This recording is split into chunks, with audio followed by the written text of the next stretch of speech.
Hello, this is Mrs. Doty for EDCC250 Technology in the Classroom.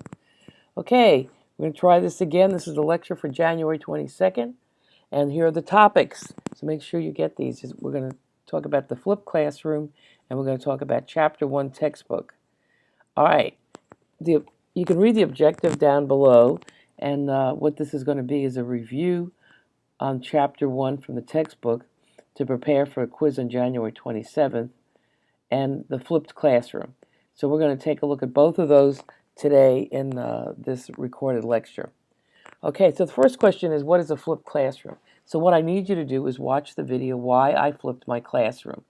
Now, this is a shortened URL, and it's http://bit.ly/flipped classroom. If you can't find it using that URL, just go to YouTube and put in Why I Flipped My Classroom. This is a very short video, around 3 minutes. It'll be included on the quiz on January 27th. By the time you finish watching the video, you should be able to answer the 3 questions that are up on the screen. Define a flipped classroom, how does it work, and what are the advantages?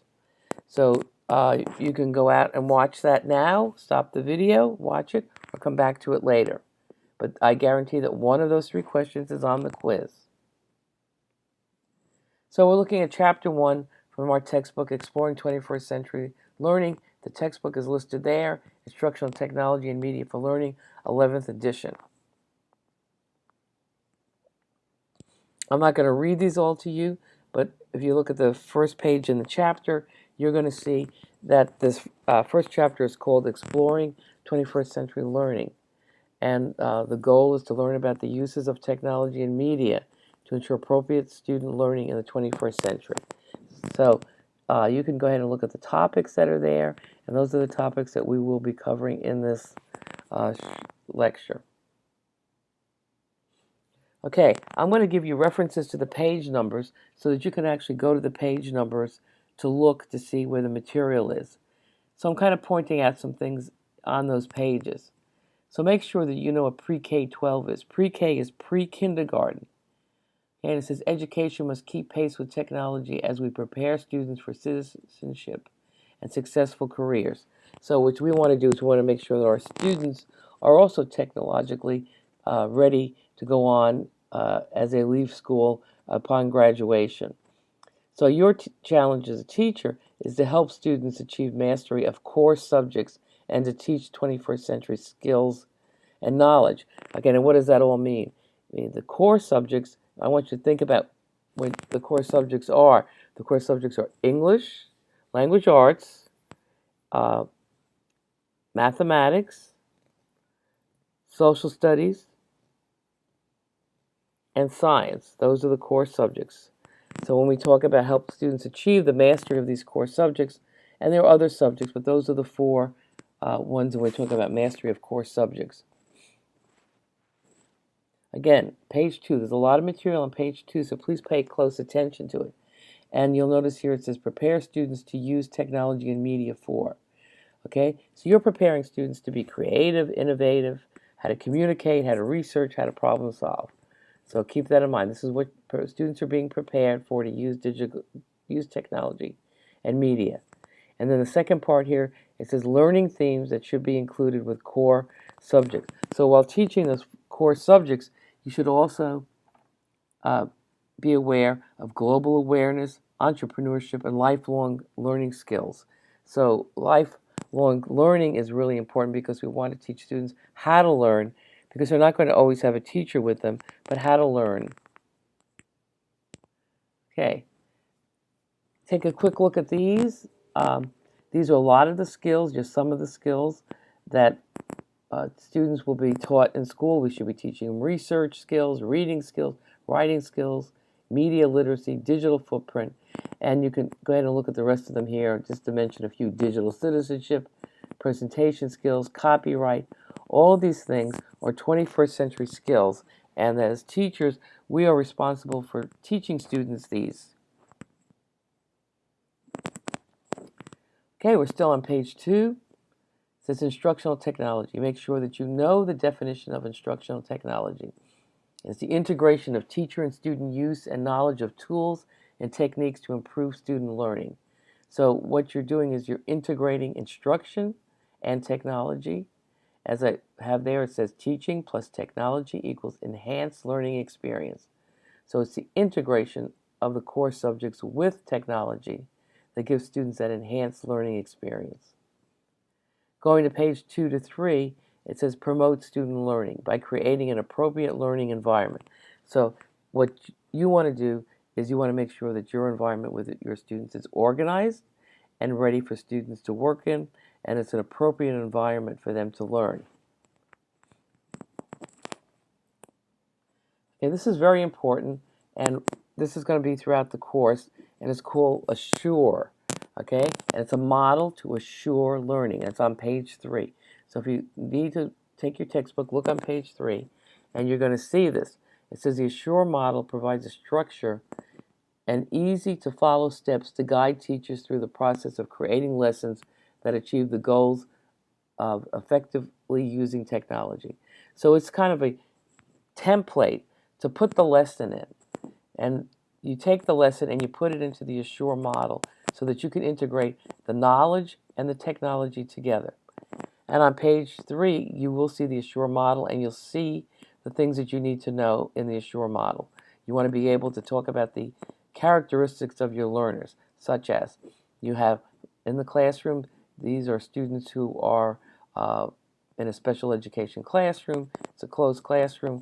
You have 10 students. Those 10 students all have some kind of learning disability, or it's a group of gifted children, or you could say it's an average classroom, and I've got 3 students who have learning disabilities. So you're talking about who's in the classroom. Then you're going to specify the expected outcomes. That's the objectives. What are the students going to know at the end that they did not know when they started? Then select the appropriate teaching strategies and materials. Okay? Pay attention to what I just said. Might be on the quiz or the midterm. Select the appropriate teaching strategies and materials. So you're going to pick the strategies is how you're going to teach it, and the materials is what you're going to use.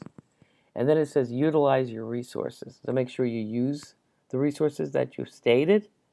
And then one of the things that's important with the Assure model is you require learner participation. Students should be doing something to participate in the learning. And at the end, you evaluate and revise. So I would say make sure you know what the Assure model is and the parts of the Assure model. All right, check your reading on page 3 and 4. Here are 4 questions. If you look at page 3 and 4, if you want to stop the video, you can open up your book and look for the answers.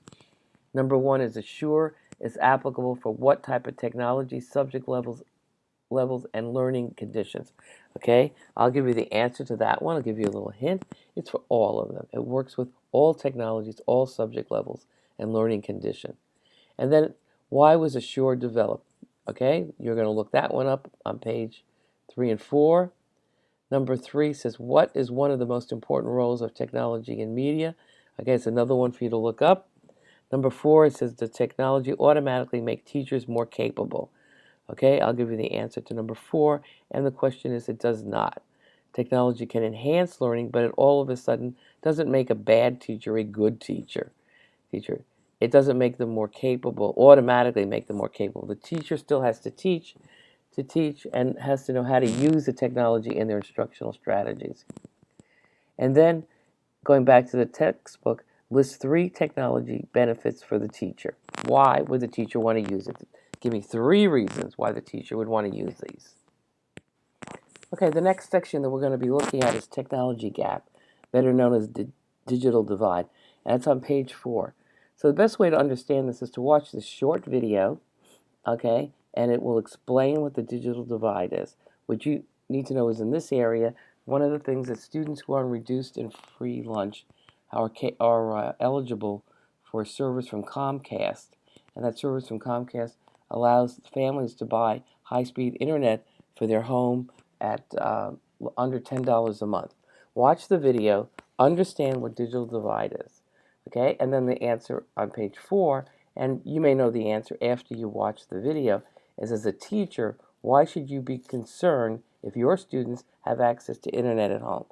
Okay, if you watch the video, you'll have the answer. Let's go to the next slide. The next page 4 and 5, they talk about media. The plural of medium, that's what media is. So let's just talk about the 6 types of media, and they're on the right-hand side, and it says 6 basic types of media.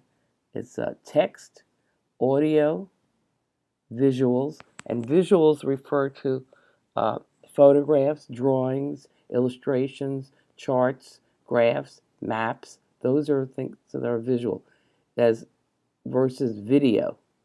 Okay, these visuals don't move; they're pictures. And video, you know what video is. Manipulatives, I'll go to the next slide to explain to you what manipulatives are, and people. So these are types of media. And over here on the right-hand side, it says the term media refers to anything that carries information between a source and a receiver. So if I talk to you, I'm the source, you are the receiver. You're getting what I'm saying. Okay, here are manipulatives. You may have used them in school, but you didn't know what they were called. It says manipulatives are any of various objects or materials that students can touch and move around in order to help them learn mathematical and other concepts. The use of blocks, flashcards, and other manipulatives in the classroom. So here are some samples on the screen that show you some manipulatives. They're ones that they can touch. But now with the use of tablets, students can move things around with their fingers. So it's the same thing as moving little blocks around or little tiles around on the computer screen.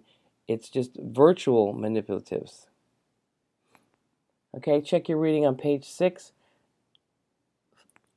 Write down a definition of instructional materials. Know what instructional materials means. And number 8 is says, why are the design and use of instructional materials critical? Both of those answers on page 6. Okay, let's go continue on page 6. And there's a chart on page 6, and the basic thing that you need to know is this. And you kind of look this through. You don't have to memorize it, but know the differences between these and know what some samples are.